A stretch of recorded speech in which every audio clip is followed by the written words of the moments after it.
Direction Côte d'Ivoire, mesdames et messieurs fidèles téléspectateurs, attachez vos ceintures. Aujourd'hui, tout le monde parle de lui. Nous sommes en train d'assister à sa constante évolution.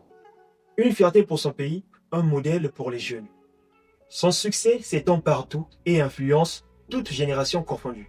Mais revenons un peu en arrière avant qu'il ne devienne ce qu'il est aujourd'hui.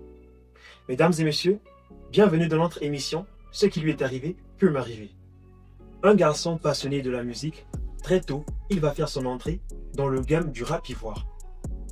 Au collège, entre les heures de cours et les séances au studio, il se débrouille pas mal. Il arrive à balancer des hits qui captent un public mais pas assez large. Après son bac, il décide carrément de s'inscrire dans la musique. Il côtoie des artistes qui avaient du succès tout en essayant de se faire une place dans le game. Il va enchaîner avec des freestyles et des concours de rap un peu partout en Côte d'Ivoire. Certaines personnes l'ont épaulé, d'autres l'ont boycotté. Beaucoup sont ceux qui ne voulaient pas de lui, mais aujourd'hui, il regrette cela.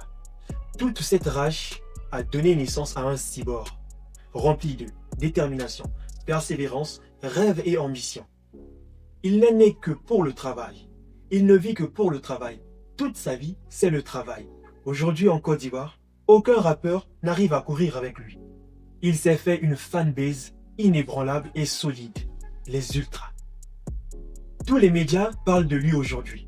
Si tu as reconnu de qui l'on parle, écris son nom en commentaire. Nous sommes à la fin de notre émission.